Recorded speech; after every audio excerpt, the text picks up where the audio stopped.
আজ রাতে ফ্রান্সের মুখোমুখি হতে যাচ্ছে ব্রাজিল। একজন ব্রাজিল ফ্যান হিসাবে আপনার মনে এখন যে প্রশ্নগুলো সবচেয়ে বেশি ঘুরপাক খাচ্ছে ওইগুলো হচ্ছে, ফ্রান্সের মতো এরকম একটা শক্তিশালী টিমের বিপক্ষে কেমন হবে ব্রাজিলের শুরুর একাদশ। যে ফ্রান্স বর্তমানে যে স্কোয়াডটা আসলে ঘোষণা করছে ব্রাজিলের বিপক্ষে, তো এই স্কোয়াডটার বিপক্ষে বিশ্বের যে কোনো দলই মাঠে নামার আগে দু একবার চিন্তা করবে যে আসলে ফ্রান্সের বিপক্ষে তারা আসলে কতটুকু মাঠে টিকতে পারবে।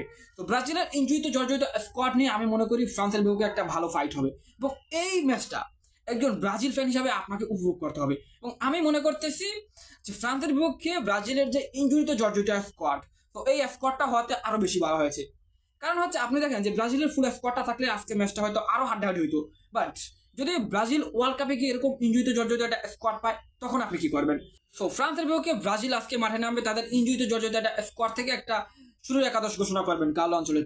সো ওই একাদশটা নিয়ে আমরা মূলত একটু আলোচনা করি।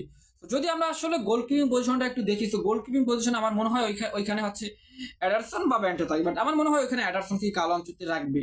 তারপর যদি আমরা ডিফেন্স লাইনটা দেখি, সিমি পজিশনে ওইখানে যেহেতু মার্কোহেনস এবং গ্যাব্রিয়েল মাগালাস শুরু একাদশে থাকার কথা ছিল, এবং স্কোয়াড ঘোষণা করার পর তারা দুজনই আসলে ইনজুরিতে দল থেকে ছিটকে যায়। তো তাদের জায়গায় হচ্ছে লিউ পেরেইরা এবং হচ্ছে ব্রেমার থাকতেছে, গ্যারসন ব্রেমার থাকবে। আর যদি রাইট ব্যাকে দেখি, রাইট ব্যাকে হচ্ছে ওয়েস্টলি থাকতেছে, এবং লেফট ব্যাকে আসলে আলেক্স সান্তোস যেহেতু ইনজুরিতে রয়েছে তাই ওখানে আসলে ডগলাস সান্তোস থাকবে। যদি মিডফিল্ড পজিশনটা দেখি, এখানে মিডফিল্ড পজিশন কালো অঞ্চলতি 4-2-4 ফরমেশনে মাঠে নামতে পারে ফ্রান্সের বিপক্ষে, বাট আমার মনে হয় যে 4-3-3 ফরমেশনে মাঠে নামা উচিত। কারণ আপনি দেখেন ফ্রান্স যেহেতু ফিজিক্যালি খুবই স্ট্রং একটা টিম, তো তাদের বিপক্ষে ব্রাজিল যদি দুইজন মিডফিল্ড নিয়ে মাঠে নামে আমার মনে হয় ম্যাচটা ব্রাজিলের জন্য খুবই কঠিন হয়ে যাবে। কারণ ফ্রান্সের মিডফিল্ড দেখেন, ফ্রান্সের ডিফেন্স লাইন দেখেন, অ্যাটাক লাইন দেখেন, প্রতিটা লাইনে কিন্তু ফ্রান্স মানে একেবারে দুর্দান্ত মানে টপ লেভেলের প্লেয়ার আছে তাদের দলে। তো এরকম একটা দলের বিপক্ষে হচ্ছে আপনার 4-2-4 ফরমেশনে মাঠে নামলে ব্রাজিলের জন্য আমার মনে হয় ভালো হবে না। তাই এখানে 3জন মিডফিল্ড রাখা উচিত, 4জন ডিফেন্ডারের সাথে 3জন মিডফিল্ড রাখা উচিত। আন্দ্রেস পেরেইরা তো ব্রাজিল দলে নাই, বাট আন্দ্রেস পেরেইরা নামটা আমার মনে আসে, কারণ আমি তার গ্রিক একজন ফ্যান এবং তাকে আমি ব্রাজিলের স্কোয়াড দেখতে চাই। ফ্রান্সের বিপক্ষে ব্রাজিলের ডিফেন্স লাইনে মানে মিডফিল্ড পজিশনে এখানে ক্যাসেমেরো থাকবে, আন্দ্রেস সান্তোস, এবং পাশাপাশি আমি এখানে অ্যাটাকিং মিডফিল্ডার হিসেবে মার্থিউস কুনহাকে রাখবো।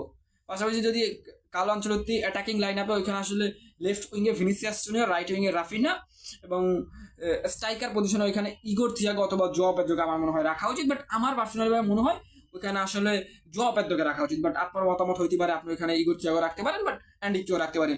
আমার মনে হয় এরকম একটা স্কোয়াড নিয়ে কালো অঞ্চলটি মাঠে নামতে পারে, এবং দেখা যাক কালো অঞ্চলটি আসলে কোন ধরনের স্কোয়াডটা নিয়ে ফ্রান্সের বিপক্ষে মাঠে নামে।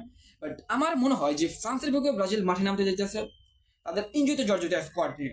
এটা মোটেও আসলে কঠিন কোনো বিষয় ব্রাজিলের জন্য হলেও ভালো হবে, কারণ ফ্রান্সের বিপক্ষে ব্রাজিল বিশ্বকাপের আগে যেহেতু ফ্রান্স হচ্ছে 2018 বিশ্বকাপ চ্যাম্পিয়ন, 2022 রানার্স আপ, তো এরকম একটা স্ট্রং দলের বিপক্ষে ব্রাজিল তাদের ইনজুরিতে জর্জরিত স্কোয়াড নিয়ে একটা পরীক্ষা নিতেছে। ধরেন ব্রাজিল একটা পরীক্ষা দিয়ে যাইতেছে, এই পরীক্ষা যদি ব্রাজিল কোনোভাবে পাস করতে পারে, এই ইনজুরিতে জর্জরিত স্কোয়াড নিয়ে যদি ফ্রান্সের বিপক্ষে ড্র করতে পারে বা জিততে পারে, তাহলে বুঝবেন যে এই ব্রাজিল বিশ্বকাপে গিয়ে একটা ভালো কিছু করবে।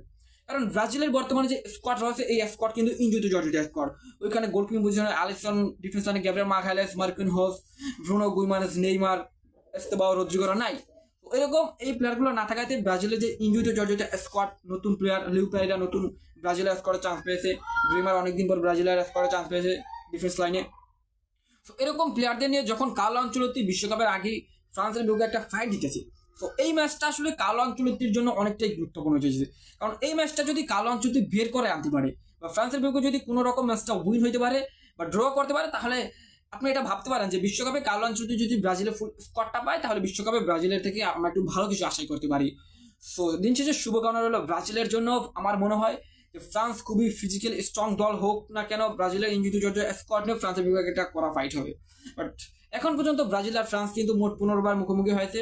ব্রাজিল 6 বার উইন হয়েছে, ফ্রান্স 6 বার উইন হয়েছে, এবং 3 বার ড্র হয়েছে। সো হাড্ডাহাড্ডি লড়াই কিন্তু বিগত বছরগুলোতে হয়ে আসছে। বাট এখন যেহেতু ইনজুরিতে জর্জরিত স্কোয়াড, তাও আমি মনে করি যে ফ্রান্সের বিপক্ষে ব্রাজিল একটা ফাইট দিবে। সো শুভকামনা রইল প্রিয় টিম ব্রাজিলের জন্য।